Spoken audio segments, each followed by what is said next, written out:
So what if we wanted to try to accomplish something a little bit different, where not only did we want to show the detail, but we also wanted to show the all the items as well. So basically a list of the items, and again, use your imagination and assume that there's a lot more properties here for the details.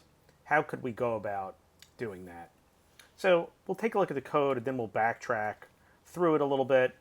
The way that we're going to end up doing this is we're going to end up nesting our route, and this is also going to introduce the idea of having not in a parameterized route saying, hey, look, we'll take it with the ID, and if we get the ID, we're interested in it, but we'll also take it without the ID. And let's take a look and see how we could end up setting this up. So I'm going to back out of these changes and we'll go through and make the changes in order to get this to work. So I've backed out of those changes and now I'm back to where I was before. And if I take a look at my code here, I'll see that I've got this switch statement. So I've got an exact path for foods. And what I want to do here is I want to also show this route as well. So I'm a little bit stuck because I really can't do this inside of a switch statement, but nothing prevents me from taking this route and moving it up and putting this route inside of foods right here. And let me move this back. Now again, I'm going to run into a problem here because I can't have two adjacent components without them being wrapped. So let's surround these in a div. We could also do those with a fragment as well. Let's indent this a little bit. And if I end up doing that,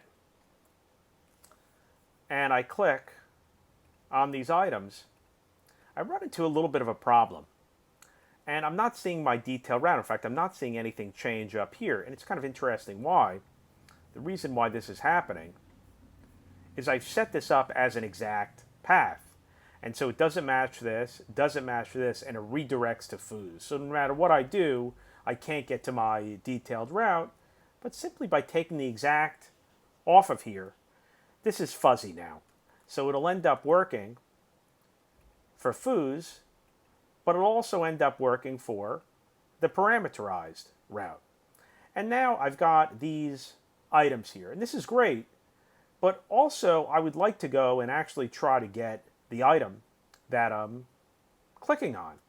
And you might think, well, all right, that's easy to do. Let me just go in here and take a look at foods and go in here and let me pass in match, which is one of the routing parameters, and pass this in as match. And I'm going to go up now to foods. Let's just see what that ends up looking like. I keep on saying foods, but it's actually, right, it is the foods component.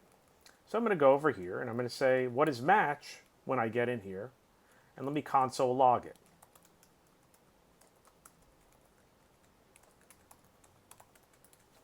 And if I do that, I'll see that I've got the match, but I don't see anything on my ID here, even though my ID is up here. What I really want to do is I want to find out here, I want to highlight the item that ended up getting clicked on. And I'm really not seeing it in the match params. Now, if I want to get it, what I can do is I can make the ID optional. So I could go over here and say, hey, look, this is not only going to work with foods, but if you have an ID, great. If you don't have an ID, that's great too. And now when I go back here and I refresh and I look at this, let me actually just log out the params up here one more time. So again, I've got to keep track of these components. And I do console.log match. I'll see that when I'm just on foods, I don't end up having any params. The ID is undefined. But if, in fact, I click on a detail, I will see the ID. So what I can do here, and I could go and select this item by going over here to this link and putting in a class name. You could put this on multiple lines if you want, because this could get a little bit lengthy here. And I could go over here and I could say class name, and I could use the expression. And what I could do here is I could say, hey, look, if you have match params ID and if match params ID times 1, don't forget because it's an integer, is triple equal to the foo's ID, then I'm going to put in selected. Otherwise, nothing. And so what that allows me to do here is that in this case, I don't have any ID, which is fine. Nothing is going to end up being selected. But when I end up clicking on one of these, I'll see that the link itself ends up getting a class of selected. And then what I could do here, I actually have a little bit of CSS here from my nav.